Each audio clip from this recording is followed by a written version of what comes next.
जब दो astronaut satellite को रिपेयर करने के लिए स्पेस में जाते हैं तो सैटेलाइट के टूटने की वजह से वो स्पेस में फंस जाते हैं। क्या वो दोनों सही सलामत जमीन पर आ सकेंगे या नहीं, ये जानने के लिए टीसीटी लाया ग्रेविटी मूवी की स्टोरी लाइन। एक biomedical engineer doctor Ryan Stone अपने सीनियर एस्ट्रोनॉट मैट के साथ स्पेस में जाती है। डॉक्टर रियान का मिशन होता है हबल स्पेस टेलीस्कोप के पैनल्स को रिपेयर करना। ये डॉक्टर रियान का पहला स्पेस मिशन होता है। जब डॉक्टर रियान पैनल के हार्डवेयर को रिपेयर कर रही होती है तो कंट्रोल रूम से उन्हें वार्निंग आती है कि वो दोनों जल्दी से अपने स्पेस शटल में चले जाएं, क्योंकि एक सैटेलाइट रशियन मिसाइल से टकरा गई है, जिसकी वजह से सैटेलाइट का मलबा दूसरे सैटेलाइट से टकरा गया है और बहुत सा मलबा स्पेस में फैल गया है। इसलिए तुम लोग अभी के अभी स्पेस शटल के जरिए जमीन पर आ जाओ। इससे पहले कि वो स्पेस शटल में बैठते, बहुत सा मलबा तेजी से उनकी तरफ आने लग जाता है और आखिरकार उनकी शटल से टकरा जाता है, जिसकी वजह से डॉक्टर स्टोन खला में गिर जाती है और मुसलसल घूमने लग जाती है। तो अचानक से मैट आकर उसको पकड़ लेता है। मैट ने थ्रस्टर पैक पहना होता है और वो डॉक्टर स्टोन को खुद के साथ बांध लेता है।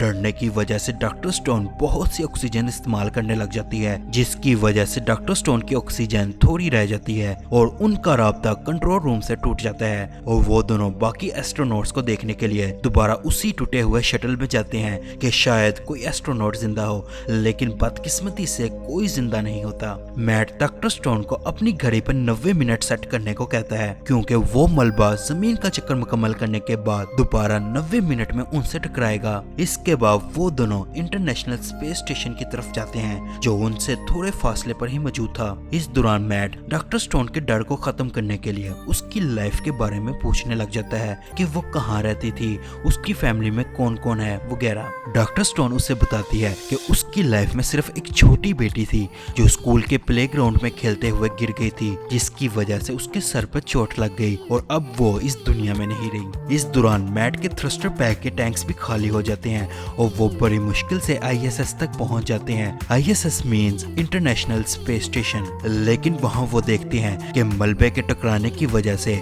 आईएसएस भी डैमेज हो चुका था और इस स्टेशन में मौजूद तमाम लोग सोयस कैप्सूल में बैठकर जमीन की तरफ चले गए होते हैं और जो एक कैप्सूल बाकी बचा है वो डैमेज हो चुका था।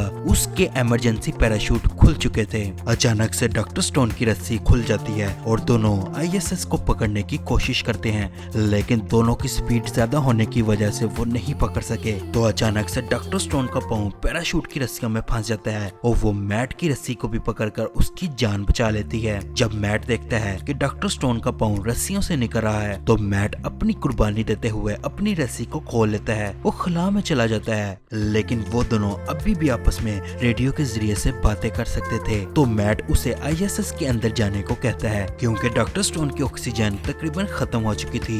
मैट कहता है कि आईएसएस का कैप्सूल तुम्हें जमीन तक तो नहीं ले जा सकता, लेकिन ये तुम्हें दूसरे स्टेशन तक ले जा सकता है। तो मैट उसे अपने करीब के चाइनीज स्टेशन की तरफ कैप्सूल के जरिए जाने के लिए कहता है। मैट के स्टोन से दूर जाने की वजह से उसका स्टोन से राब्ता टूट जाता है और फिर डॉक्टर स्टोन आईएसएस के अंदर चली जाती है और आईएसएस की ऑक्सीजन को ऑन कर देती है। फिर वो आईएसएस के कम्युनिकेशन टूल से मैट से कांटेक्ट करने की कोशिश करती है, लेकिन उसे कोई रिस्पॉन्स नहीं मिलता। इतने में आईएसएस में शॉर्ट सर्किट होने की वजह से आग लग जाती है और डॉक्टर स्टोन बड़ी मुश्किल से आईएसएस के कैप्सूल में बैठ जाती है और जब वो कैप्सूल को आईएसएस से अलग कर लेती है तो अचानक से उसके कैप्सूल का पैराशूट आईएसएस में फंस जाता है और डॉक्टर स्टोन कैप्सूल को चुराने के लिए फायर थ्रस्टर्स को इस्तेमाल करने लग जाती है, लेकिन नाकाम हो जाती है। तो डॉक्टर स्टोन पैराशूट की रस्सियों को चुराने के लिए कैप्सूल से बाहर आती है। दूसरी तरफ मलबे को जमीन के गिर चक्कर लगाते 90 मिनट पूरे हो जाते हैं और वो मलबा पूरी स्पीड के साथ आईएसएस से टकराता है और आईएसएस पूरा टूट जाता है, जिसकी वजह से कैप्सूल पैराशूट से अलग हो जाता है और डॉक्टर स्टोन बड़ी मुश्किल से कैप्सूल के अंदर आ जाती है।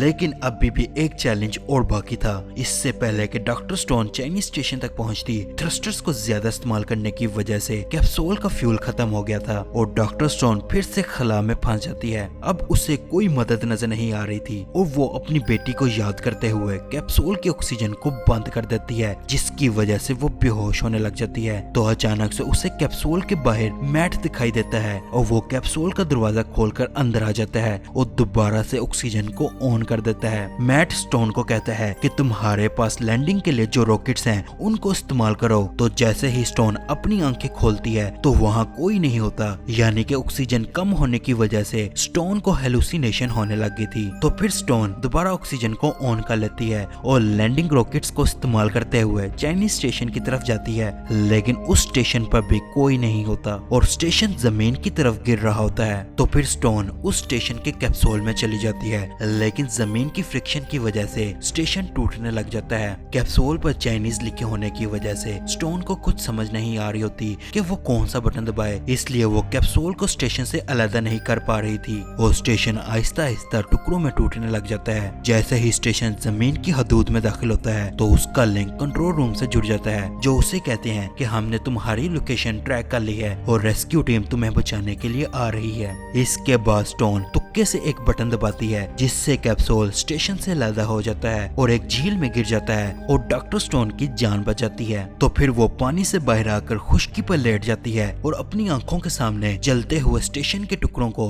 जमीन की तरफ आते देखती है और यहीं पर यह मूवी खत्म हो जाती है।